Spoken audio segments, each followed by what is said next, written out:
KSOL Black Talk Radio, the new black media. This video is about anti-blackness. I will address the uniquely anti-black sentiment integral to white identity. I do not wish to minimize the racism that other groups of color experience. However, I believe that in the white mind, black people are the ultimate racial other, and we must grapple with this relationship, for it is a foundational aspect of the racial socialization underlying white fragility. On the macro level, I also recognize the deep anti-black feelings that have been inculcated in white people since childhood. The sentiments arise when we pass black strangers on the street, see stereotypical depictions of black people in the media, and hear the thinly veiled warnings and jokes passed between white people. These are the deeper feelings that I need to be willing to examine. We live in a culture that circulates relentless messages of white superiority. These messages exist simultaneously with relentless messages of black inferiority. But anti-blackness goes deeper than the negative stereotypes all of us have absorbed. Anti-blackness is foundational to our very identities as white people. Whiteness has always been predicated on blackness, the need to justify the enslavement of Africans. Creating a separate and inferior black race simultaneously created the quote, superior white race. One concept could not exist without the other. In this sense, whites need black people. Blackness is essential to the creation of white identity. Scholars have argued that whites split off from themselves and project onto black people the aspects that we don't want to own in ourselves. For example, the white masters of enslaved Africans consistently depicted the Africans as lazy and childlike, even as they toiled at back-breaking work from sunup to sundown. The messages reinforce the white belief that blacks are inherently undeserving, a frankly outrageous belief giving the state-sanctioned robbery of their labor. Today, we depict blacks as dangerous, a portrayal that perverts the true direction of violence between whites and blacks since the founding of this country. Now, family, I know when you hear me say we, and I'm speaking from a white perspective, that's because this source is from a white author. This person's name is Robin DiAngelo, who has written the book White Fragility. Why is it so hard for white people to talk about racism? So these talking points are from a white perspective. Just wanted to throw that out there. She continues, this characterization causes aversion and hostility toward black people and feelings of superiority toward ourselves, but we cannot morally acknowledge any of these feelings. Consider the enduring white resentment about the perceived injustices of affirmative action programs. There is empirical evidence that black people have been discriminated against in hiring since the ending of enslavement and into the present day. Yet, the program that was instituted to help ameliorate this discrimination, affirmative action, there's a great amount of misinformation about affirmative action as evidenced in the idea of special rights. For example, that black people are given preferential treatment in hiring, and that a specific number of black people must be hired to fill a quota. That's very untrue. Yet they have pushed that narrative in the media and on various talk shows and radio stations. Affirmative action is a tool to ensure that qualified black applicants are given the same employment opportunities as white people.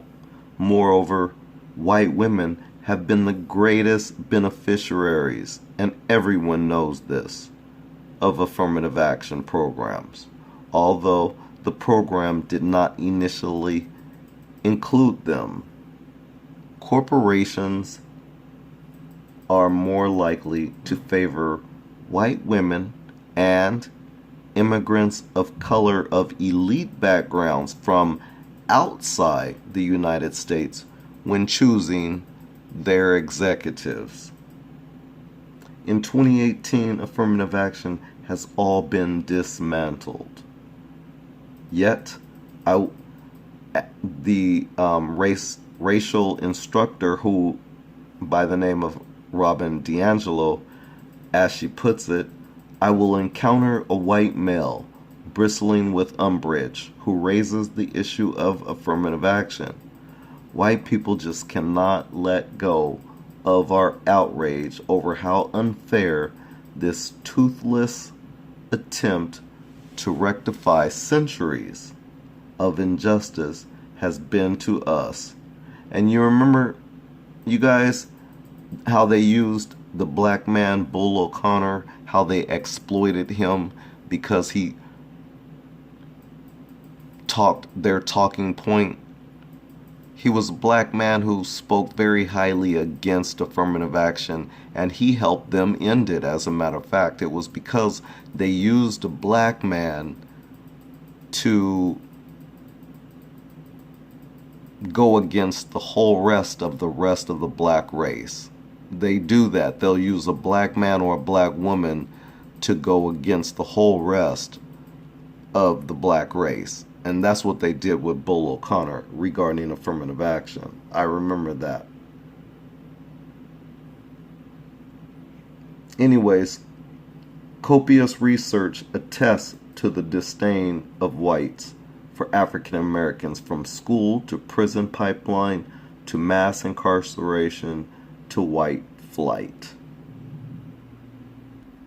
We see anti-black sentiments and how quickly images of brutality towards black children, let alone black adults, are justified by the white assumption that it must have been deserved. Such beliefs would be unimaginable if we had been shown images of white teens being thrown across schoolrooms, of white kindergartners handcuffed, or a white child shot while playing with a toy gun in the park. And I might add that, do you notice that we don't see black cops doing this to white teens? That we don't see a influx of black cops out there killing white people in the same fashion that their counterparts, that their blue line buddies engage in. But I digress. We see anti-blackness in how much more harshly we criticize blacks by every measure. Ta-Nehisi Coates, in the case for reparations, says, quote, "The early American economy was built on slave labor. The Capitol and the White House were built by slaves. President James K. Polk traded slaves from the Oval Office. The laments about, quote, black pathology, the criticism of black family structures by pundits and intellectuals ring hollow in a country whose existence was predicated on the torture of black fathers, on the rape of black mothers, on the sale of black children. An honest assessment of America's relationship to the black family reveals this country to be not its nurturer, but its destroyer.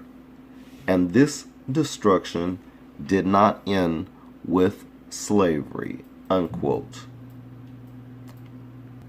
And as I stated before, anti-blackness is rooted in misinformation, fables, perversions, projections, and lies.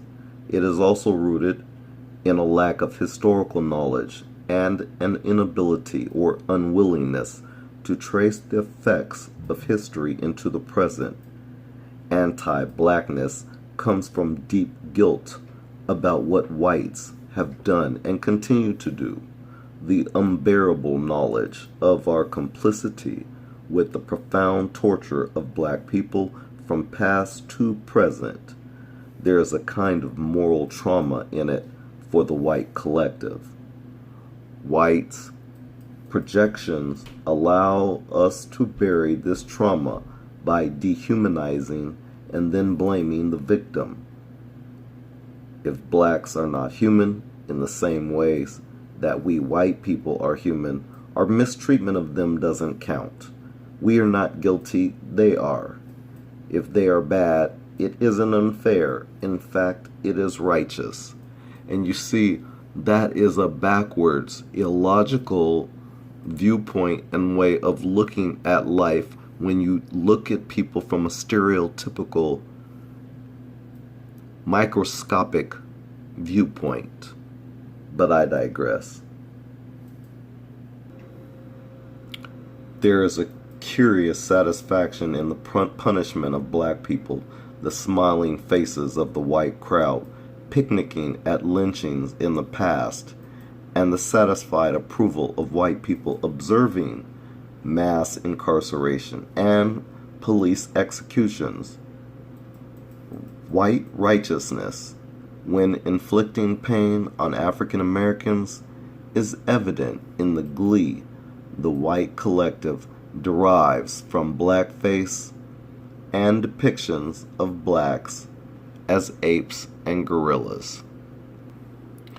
Coates refers to white people as dreamers in The Dream, falsely believing that they are actually white.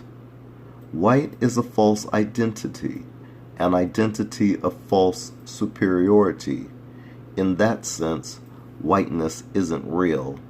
The dream is the perfect world, unpolluted by blacks. If whites are to construct this world, blacks must be separated through state violence. Yet they still must exist, for their existence of blacks provides the needed other against which whites may rise. Thus, white identity depends in particular on the projection of inferiority onto blacks and the oppression this inferior status justifies for the white collective. To put it bluntly, I believe that the white collective fundamentally hates blackness for what it reminds us of, that we are capable and guilty of perpetrating immeasurable crimes against humanity, and that our gains come through the subjugation of others. We have a particular hatred for uppity blacks, those who dare to step out of their place and look us in the eye as equals. Carol Anderson, in her book White Rage, argues that, quote, the trigger for white rage inevitably is black advancement. It is not the mere presence of black people, rather, it is blackness with ambition, with drive, with purpose, with aspirations, and with demands of full and equal citizenship. It is blackness that refuses to accept subjugation or to give up, unquote. The truth is that, despite all this, a black man was elected president of the United States, the ultimate advancement, and thus the ultimate affront.